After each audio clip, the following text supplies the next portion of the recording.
I wanted to review something with y'all quick fast. I wanted to just y'all ensure that artist budget go to the I want y'all to follow me quick on this little thing that I found the other day. And this is courtesy of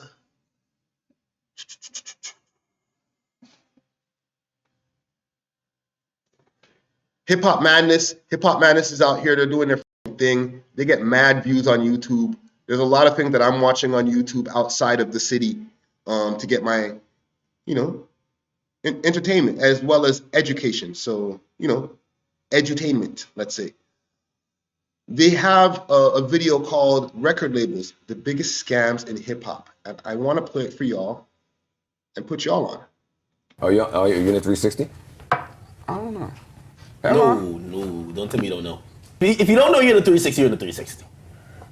I'll be right back. It's like one of those. Okay. Then tell me what you want from hip hop.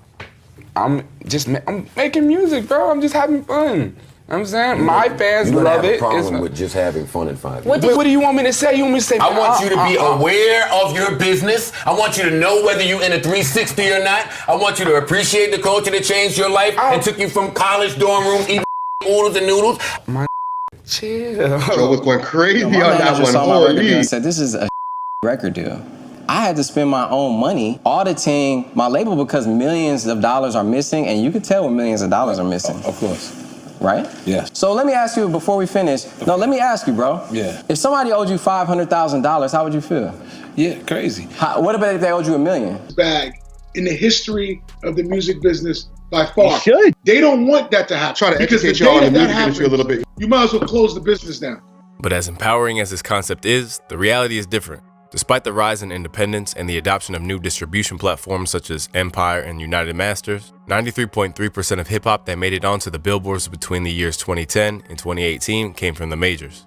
And in a broader sense, 3 major record labels, Sony, Universal, and Warner, continue to produce 2/3 of all music sold. No matter how many people claim to be going it alone or maintain that they have their own imprint, the majors are signing over 50 artists a month, each one of them feeling, for a moment at least, like the most important person in the world until the walls come tumbling down. And as the countless cautionary tales make it all too clear, not to mention when it comes time for them to get what they feel they're owed, the repayments are exceedingly high. Upholding a world in which a famed group such as TLC could have had platinum certified sales and yet still finds himself so broke. My bad. I didn't even have the fucking mic on. Holy. Idiot thing. Had platinum certified sales and yet still finds himself so broke that they had to borrow 15 grand for a lawsuit. You'd think that the increased access to information of this kind would give artists pause before signing the dotted line. These 3, RIP Left Eye, came home from tour, and this is a very popular story. After making millions of dollars, waterfalls, all that shit was out. And had $70,000 to split between the 3 of them. Pay attention.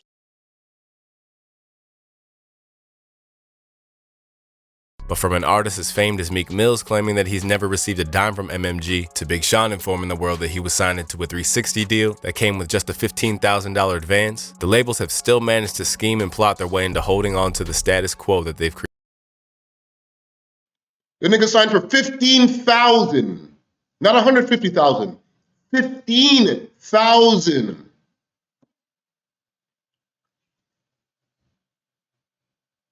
This is on Hip Hop Madness's YouTube page.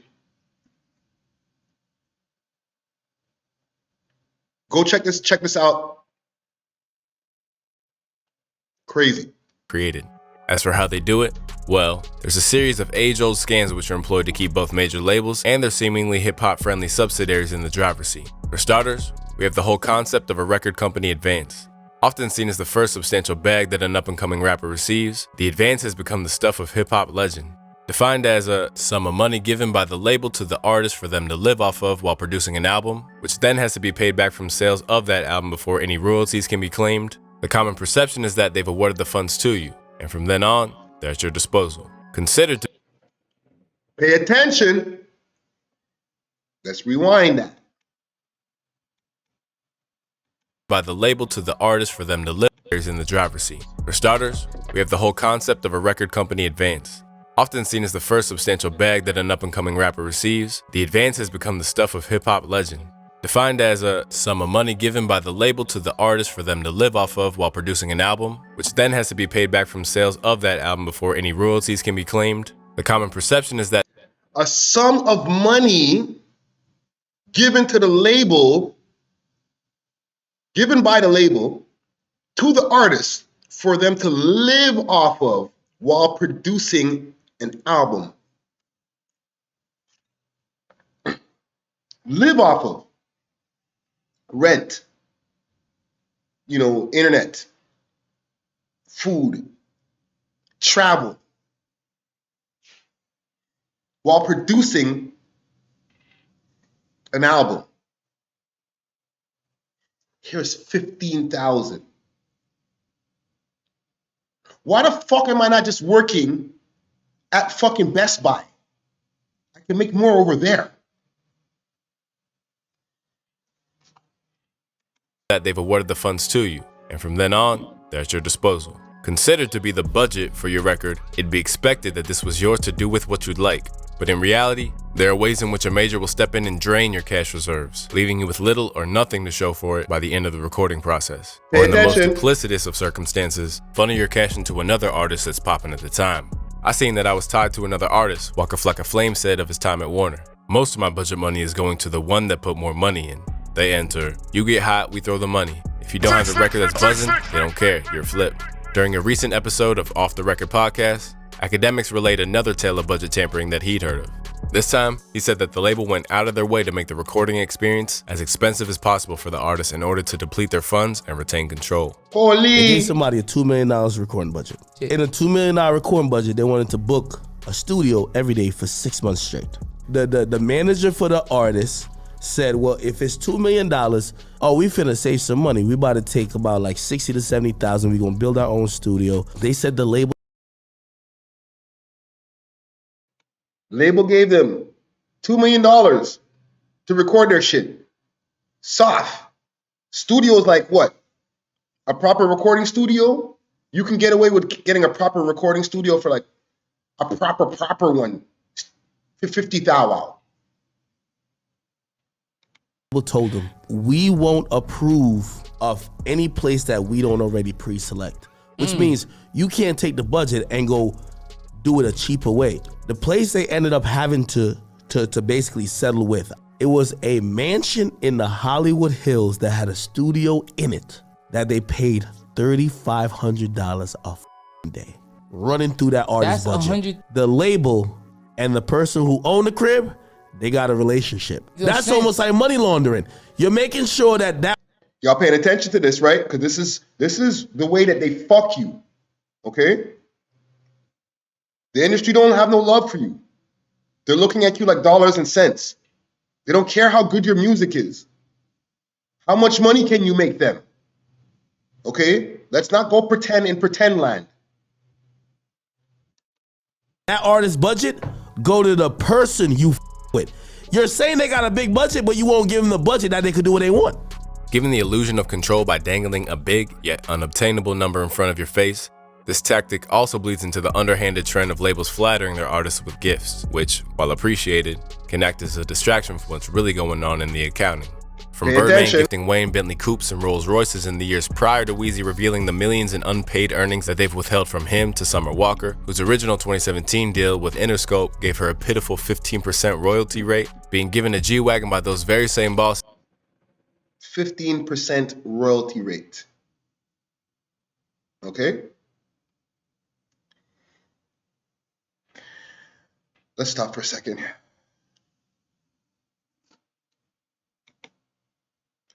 15% royalty rate. So for every record sold, she gets 15%. By old record company standards, when they used to sell actual like physical records, and they still do, there's still some outlets that still have CDs and vinyls, I guess, for collector's items. I fucking don't know why anybody would actually buy a physical copy of something. However, it still exists. There's still players that, put in their car and go listen to your CD. But let's say each record now with the streaming age is worth, just for clean, easy to do math right now while we're talking, $10. 15% of $10, right, is $1.05.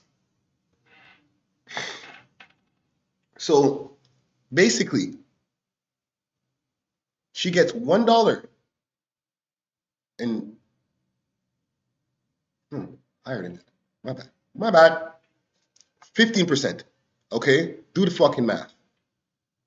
Now, also, you have to remember, she's already collected an advance that's recoupable. So any money from this 15% that she's collecting in her royalties, okay, her streams, whatever,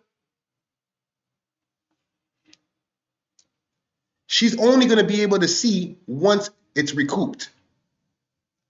Recouped past said advance, expenses as far as promotion, distribution, getting her on all these different playlists. As you can hear from like the fucking thing Akademiks is talking about, these guys, no, we'll use this studio over here. Not you, the one, your home studio that you can crank out 1 million fucking tunes. No, come to this place where it costs $3,500 a day, your money, and record over there. Y'all better fucking get your shit together if y'all want to go and really be in this music industry. Labels are happy to give you all the trappings of lavishness on their terms, when in reality, they should simply pay artists adequately and allow them to make whatever purchases or financial decisions they choose. But, as we're learning, the labels will employ any tactic they can to keep things lopsided, even if it means immorally tying young men and women up in legal knots when they've likely never seen a contract before in their lives. Although there are many ways to do this, one that's become particularly prominent in hip-hop is providing artists with the same legal counsel that advises the labels, thus ensuring that at every turn, they'll act in the interests of the massive firm, rather than the young, impressionable creatives. For a contemporary example of this, look no further than Migos' recent high-profile lawsuit against Damian Granderson. Filed in 2020, Migos alleged that Granderson cheated the group out of millions of dollars, accusing him of glaring conflicts of interest, and also accusing him of betraying Migos when he failed to disclose the complete nature of his relationship with Quality Control. DJ Boost Brian Z. Zizuk noted that he was the very same man that negotiated their first ill-fated deal with 300 too. In a deep dive into the situation on the Joe Budden podcast, former co-host Rory Farrell, who previously worked for Sony as a marketing manager, cited the situation as a clear-cut example of how when it comes down to it, Migos' family ties with QC or not, the deck is always stacked against the artists. I don't care if you have the biggest single on earth. To a lawyer, you are not more of a higher priority than a production company or the label that you are signing to. So when the people that you think are managing you offer you the lawyer to then negotiate with the management company, stop right there. That's their lawyer. They will only have your best interest at heart when it profits to the production company or the label. Pay attention. Okay? Get yourself some legal advice. Because when you start getting to another levels where you're starting to make real income from your music, and I know there's a lot of artists out there who, once they started getting real attention, the record companies came a knocking. Big salute to Young Pro SGK. Okay? Formerly signed to a deal before and got to see what was going on behind that velvet rope. Okay? It's rare that artists are not going to get fucked in their first record deal. It's rare. The only thing that you can do is try to get not fucked as much as the guy before you. Pause.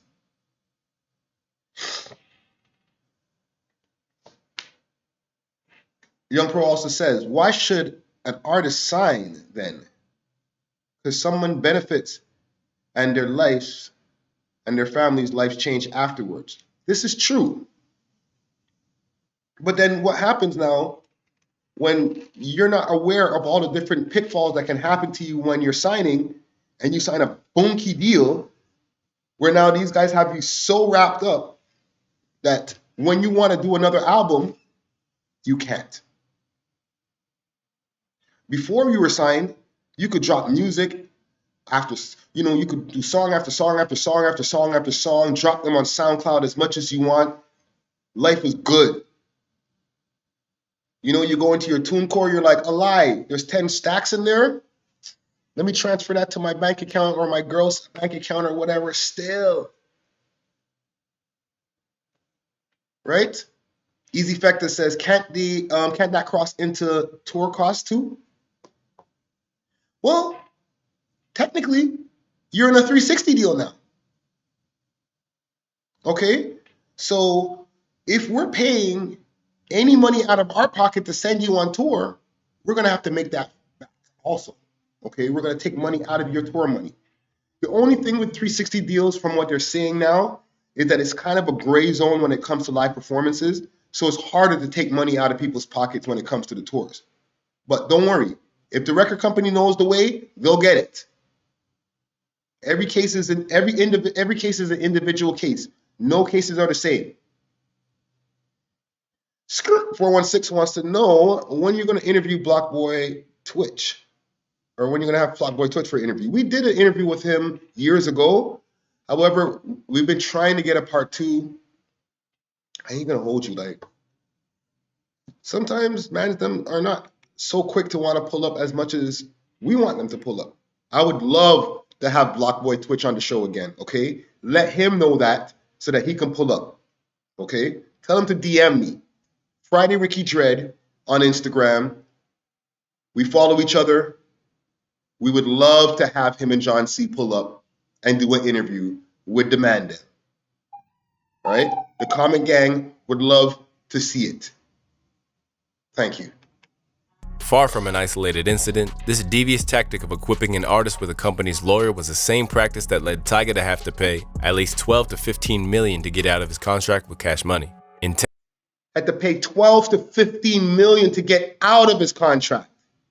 Okay? That means he owed them at least $12 to $15 million still because he didn't recoup off of the record sales that he had for the amount of money that they spent to get said record sold. Pay attention. 10 on keeping artists on the back foot. This is an extreme example of the deck that can mount up when you're on a major. But in the words of Akademiks, this is at the core of how labels keep artists ensnared for years on end. You have leverage with somebody when they're always in debt, when you're financing their career more than they've made. You know what a label does when an artist you have recouped? They offer you more money.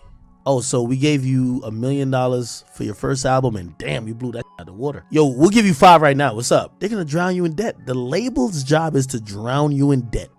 Royalty payments, the split on it between the artist and the label is different when the artist is in debt than when the artist has recouped. Barring the financial red tape that they'll wrap artists up in once you're signed, it's important to remember that sometimes the biggest scam that they can ever perpetrate is getting you in the door in the first place. Because in the era of independence, said the biggest scam that they can perpetrate is getting you in the door in the first place. Pay attention.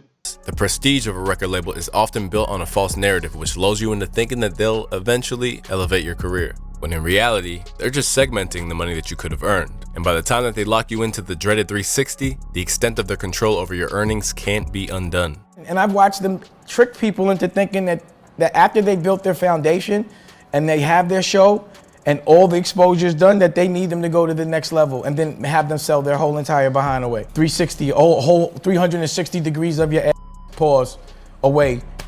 On other occasions, as You said 360 degrees of your ass, pause. Pause. explained by No Limit icon Master P, they'll exploit the naivety of a young artist from poverty, and by signing you early, withhold your true value for decades. Like even you look at the guys now, that's probably big right now with social media. I just seen they had NBA YoungBoy. He's the biggest YouTuber, you know, for his Influence. music. He did a deal for $2 million for 5 records. So think about that. You got the money up front, but imagine what they get. So we have to teach that to the next generation. Look at the bigger picture. Don't just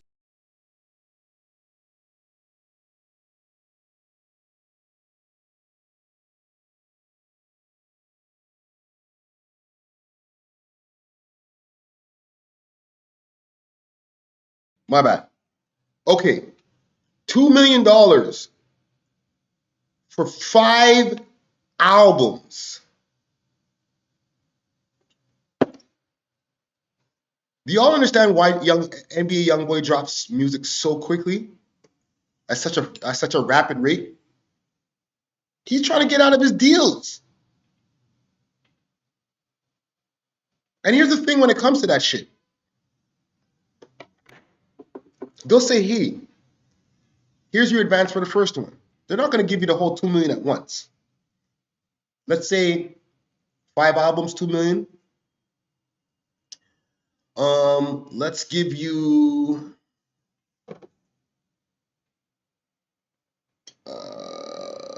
let's see.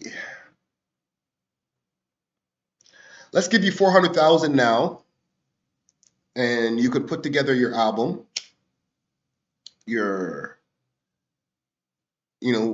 promotion is there. All that shit is, when it's time to push the button, let's get this album together. Here's your $400,000 advance. Let's hear this album. Album drops. It goes crazy. They make their money back. Cool. Here is, let's do another album. Here's 800,000 out of that 2 million. So where are we at now? 1.2 million into the $2 million. Here's 8 million. Here's $800,000. Go throw us another album. That shit does great, but not as good as the first one. Okay? This is not NBA YoungBoy scenario. This is the scenario that I'm making up for you guys right now. The second album doesn't do as good as the first one. Not NBA YoungBoy situation where everything he drops slaps. The regular situation where your first thing that you drop, it did great. You're on fire. You fish grease, my nigga. We love you. And then the second time, you ain't as hot anymore. But they gave you 800 thou wow. And you didn't stream as much as the first time. Now, you still got 3 more records for them. Can I have some more money, please? So that I can put out my third album. All right, the third one. Record company says, hold on. We're still trying to recoup off the second one, my guy. You need to go out there and go get hot before we can open up the bank again and give you some more money so that you can get the third obligation off for us. But I thought we were friends. I thought you loved me over here. I thought we were a family. Yeah, but the second one ain't selling as much as the first one. Now we're kind of in the hole when it comes to your budget and different things like that. And in order for us to be able to make this a real good play, we need to see if we can bring up the streams on the first as well as the second album, which, let me remind you, didn't perform as well as the first one. Now this motherfucker's online doing fucking busting challenges and fucking what you call that? What was the other challenge there? Milk crate challenge, fucking busting his fucking ankle and shit. You know what I'm saying? He's calling Vlad, yo, Vlad, please, can I pull up for another interview? Vlad's like, nah, I'm busy, fam. They pull up on We Love Hip Hop because, we're on the up and coming. They're like, yo, let's pull up on these guys because we need to get some kind of publicity out there. You know what I'm saying? Breakfast Club is like, nah, we busy. You know what I'm saying? Ebro's like, what now? I'm busy. How you gonna get hot again? You on TikTok? You fucking going off? Looking back at your fucking Spotify monthly listeners and go, what one motherfucker? You looking back at the record company like, they got more money over there. I just need more money from them so I can drop more music. Because when they hear my new shit, I'll be back on top again. Mind you, this is not year 1 anymore, where you were super hot. This is year 3, so you can get your 3rd album off, maybe year 5, because, you know, between your 1st and 2nd album, you were too fucking, you know, big for your own bridges. You're like, I could wait. I'm that nigga. They could wait another couple years for my shit. Nah, bro. You ain't hot no more. We've already moved on. We've taken your budget, allocated it to somebody else. We don't give a fuck about you no more. That's what they really want to say, but they don't say that. They don't say it in those words. I'm saying it to you like that, okay? You know what I'm saying? You open up your little home studio, try to drop as many little mixtapes or whatever little fucking freebies as possible until the record company comes to snatch that off the fucking DSPs. We didn't authorize those. You're signed to us. What do you think? You're an independent contractor? Fuck out of here. Back over there. Pay attention. Biggest YouTuber, you know, for his Influence. music. He did a deal for $2 million for 5 records. So think about that. You got the money up front, but imagine what they get. So we have to teach that to the next generation. Look at the bigger picture. Don't just look at the now. That $1 million look good right now, but what about 10 years from now? Make no mistake, there are artists who've managed to make the mainstream. Get your ass back in the barrel, boy. Who told you can get rich? Richer than us. Get your black ass back in the barrel, nigga. System work for them. And in the case of 21 Savage, who owns all of his masters, or SZA, who obtained a 70-30 split in her favor between herself and Interscope, there are definitely case studies to be inspired by. But for everyone who thinks that they can tame the beast, you have an NLE Choppa who, after initially turning down a $3 million deal and making a big deal out of his distribution with United Masters, took a joint venture with Warner just months later. Now just one album and mixtape into his deal, he's hoping to rush back to independence after seeing Through the Glass. But if any artist has been relentlessly... Yo, is Young Pro HGK still in here? If you're still in here, fam, you have seen some of the fuckery that's happened behind the scenes when it comes to this stuff. Okay? They ain't your friends. You've been fortunate enough to come out on the other side without, and I can't say for sure because I'm not in your pockets like that, without being that much in debt to these motherfuckers. banging the drum for taking label deals on your terms while keeping one eye on independence at all times? It's Russ. After making his name off his own back, Russ acknowledged that there are reasons to sign during a feature on the Rory and Mal podcast. If a Universal is prepared to give you 600 grand, that's because they think you're gonna make 2 mil. When you start really seeing the fruits of your labor and labels are willing to offer you these 6-figure deals, $1 million deals, 7-figure deals, it's because you're worth more than that. I jumped ship with Columbia July 2016 because. So listen, I just wanted to make sure to educate some of the masses on some of the things that are out there. You know what I'm saying? There's a lot of content that, I'm consuming that's keeping me educated, keeping me on top of what's going on top of the stuff that I already know. I like to reiterate on things that I might have already known, might have not realized details of, you know what I'm saying? But you just got to fucking make sure to pay attention, make sure to prepare yourself. Just try to stay as independent as you can for as long as you can on your journey. You know what I'm saying? And educate yourself. I feel like this is obvious, but Google's your friend. People aren't. Okay? Even if I'm going to go back to the whole top 15 list and all that type of shit, I'm not going off of opinions. I'm not going off of how I feel. Because feelings, people, they can be wrong. I was wrong today. I made a list and it was right.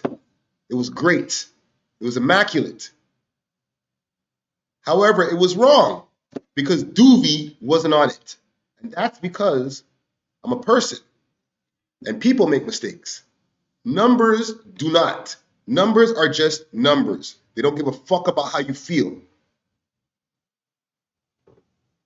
And that's how the record companies look at you. They look at you like numbers. They look at you like dollars and cents. They don't care about how good your music is. They care about how good you think the music is. Good enough so that you can keep streaming it enough so that the advertisers could make their fucking money too. Wherever the advertisers live. Whether it's on TikTok, whether it's on fucking Spotify, whether it's embedded in the YouTube videos that we watch, they don't care about you. They don't care about your taste, fam. Your taste is irrelevant to them. Only when it comes to the amount of things that you're streaming. That's all they care about. So once again, I apologize to Doobie because he definitely should have been on this list based on his music video views as well as his streams and him being known outside of Toronto. He's definitely been able to do that and he should have been on this list. Other than that, look out for the record companies because the more independent that you stay, the better and the more leverage that you can accumulate if you do decide to sign to one of these labels. Okay? Leverage and value equals money. So raise your value, raise your leverage, and then you can ask for more money on your terms. Okay? But you can't do that if you're just in your beginning process, you're still in a desperate place, and now here they come dangling the fucking fruit in front of your face. Because when they give that to you, there's going to be a lot more conditions than you're willing to deal with than if you were at a higher place that you built yourself, at a better foundation that you built yourself before partnering or signing with anybody. Okay? And that's not only the record companies, that's your friends, that's private investors, that's whoever. Make sure to own your intellectual property, your IP. Okay? Record company people, the people with the glasses there, with the tint shades, they will throw a lot of acronyms in your fucking face. Your ROI, your IP, da-da-da, da-da-da, da-da-da. Know what those terms are so that they're not fucking talking circles around you when you're sitting in the office with them. You know what I'm saying? Do your research. Do your research. Don't be like, those, that's too much work, so I'm going to get, I don't be that smart and shit, so I'm going to get, one of my homies who's really good at that shit to do it. Fuck that. Do it yourself. Okay? Because, yeah, you can say all that, and yeah, he might be able to do it better than you, but now it's still not you. You still have to depend on him when you need to get information. When you could have you could have acquired the skills to be able to find that information yourself. Okay? Don't get me wrong. Have a team around you. But make sure that anybody that you accumulate in your team, you're able to do the different jobs that you would have to delegate to other people on your team. Even if you're not an expert at that shit. You're able to at least do it to a degree so you can be like, yo, that video that you're doing some edits on, did you fucking add color correction? Did you add this? Did you add that? You know how to, the terms at least, so that they're not like, no, don't worry. I'm going to do it like this and do it like that. And you have no knowledge of what the fuck's going on, so you just have to take their word for it. Fuck that. I should be able to fire you and do it myself. That's what real boss shit is. E. Triggs says, ain't Pyrex with Def Jam? He should be at the peak right now. Labels ain't shit these days. That's a fact, because he's not with Def Jam anymore. He got out of his contract, and he got out of his contract without owing them mad money. So thank God. Okay? But when Pyrex signed with Def Jam, at the time, Paul Rosenberg, my bad. Paul Rosenberg, manager to Eminem, and at the time president at Def Jam, is the one who signed him. And was the one who was supposed to be taking care of him, overlooking his project, who's the one who hired the team or delegated the team at the time, who's going to be taking care of his projects and other people who they signed at the time. The problem is, a year later, Paul Rosenberg left his position over at Def Jam and moved on back to Eminem business or whatever he does in his regular time. Because, let me reiterate, the nigga manages or been managing Eminem from time, G. You know what I'm saying? He's the guy who fucking runs Shady Records. That's his business partner. Fuck manager, his business partner. So they run Shady Records together. They get 50 Cent money together. So, you know, to guys like him, Pyrex is just like, let me see if what can work with some people who I just met one day. He's not like invested like, yo, that's my bro. Yo, I'm gonna make sure that me and you, we get it to the next level, man. It ain't like that, fam. Niggas don't know each other like that, fam.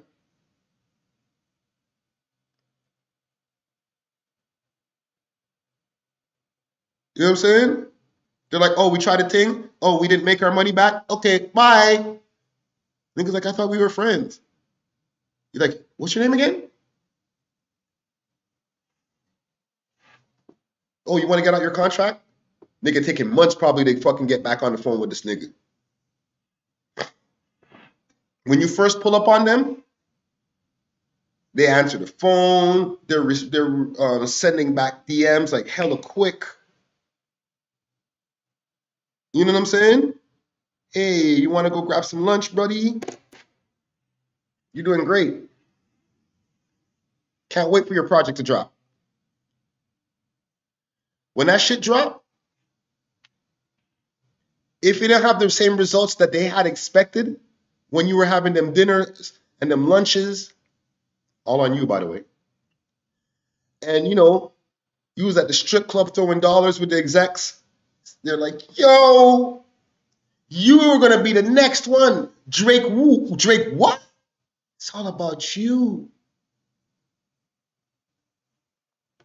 And then that shit drops.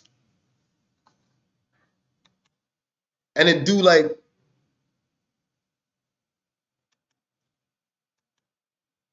$10,000 the first week.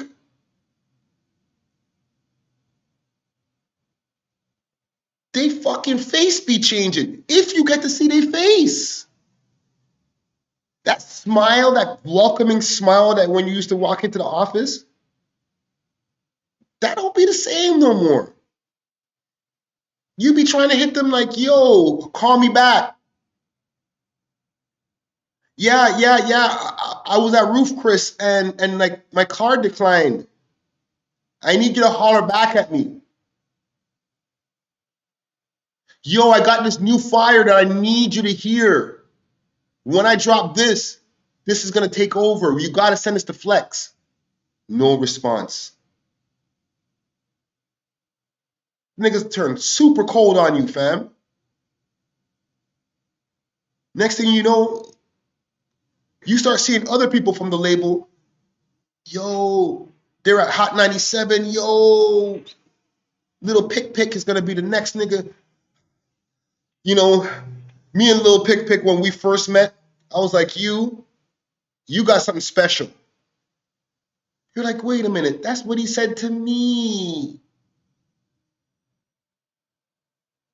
But wait, that's when we were having that dinner, you know, and he said, yo, you're going to be special, man. When I signed you, I knew you were going to be something special. That's what he said to me. Nigga, you ain't special. You didn't get you didn't do an ROI for them niggas. There's no ROI, no return on investment. Now you piss them off every time you see them. This motherfucking nigga. How many fucking lunch fucking times I had to go with this fucking nigga? You drop your fucking trash ass music and it doesn't even fucking make any fucking money. You fucking nigger. Right? They be mad, bro. They don't like you no more like that, fam. They like little pick. Little pick's on fire now. They moved on.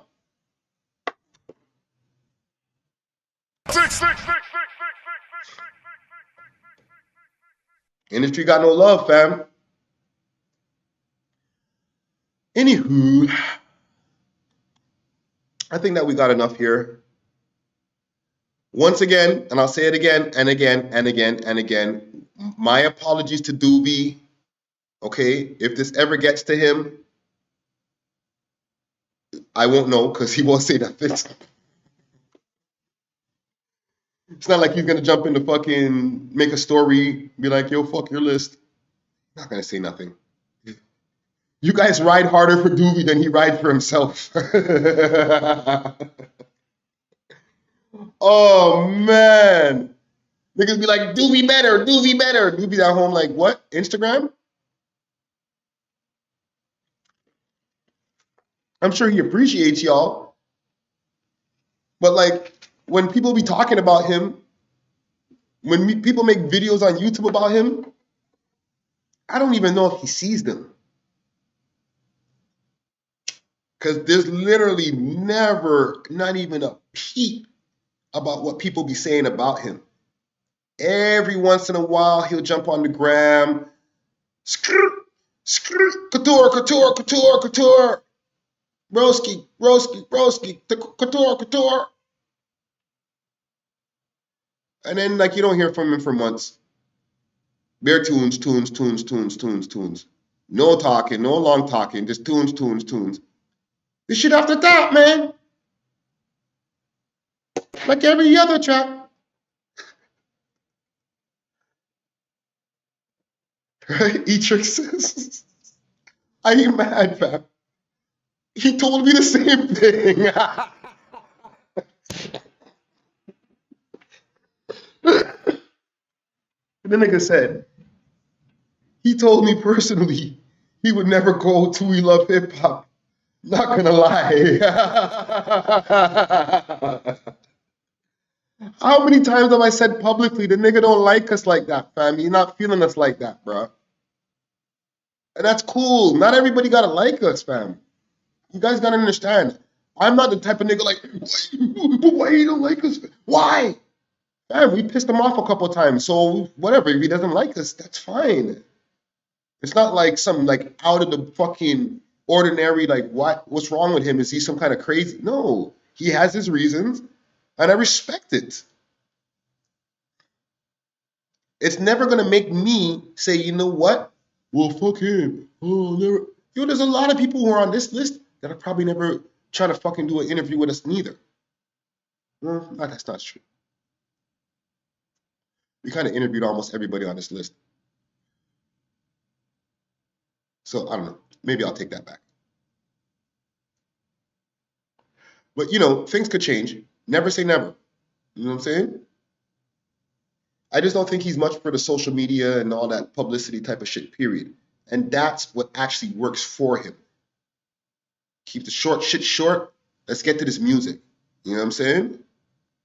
So I fuck with that. I actually respect that more than the motherfuckers who were like, yo, when is my interview? When's my interview? Nigga, I don't know, man. The fuck? You got niggas like Doobie who's like, fuck these niggas. Well, you didn't say that. But he's like, I ain't trying to pull up on them. Right? And he's doing great. He's doing absolutely fine. To the point where I have to apologize once again for fucking up and not putting him up on this top 15 list. That would have made the list perfect. This list is next to perfect. With Doobie on it, it would be perfect. You know what I'm saying? And that's all I got, yo. Follow me up on all my social media platforms, Friday Ricky Dred, that's D-R-E-D. Everything else, welovehiphop.ca, that's the website. There's some changes up on the website right now. We updated the store, some new pieces of merchandise. Make sure to cop your fucking hats, jackets. We got cups, all types of things. We Love Hip Hop on it. You know what I'm saying? With the logo, different types of logo on it. The hats are crazy. Windbreakers are fire. Okay? We love hiphop.ca. Also, the space that I'm here doing this this live in or this Twitch in, Visionary Arts Center, this shit gets booked regularly. Okay? People might have bumped into me even coming in here for parties and stuff like that, for parties that we book for the spot. Okay? It's an event space that we use as well for the podcast and different types of content. If you want to book some space over here, whether it's for an event, we can do 40 to 50 people comfortably. Easy. Or we can set up the equipment and do a podcast for you, produce it from top to bottom, do the sound, do the video, and the post-editing for you. Hit us up, Visionary Art Center on Instagram, and we'll make that happen. Fauya. I think I'm off of this.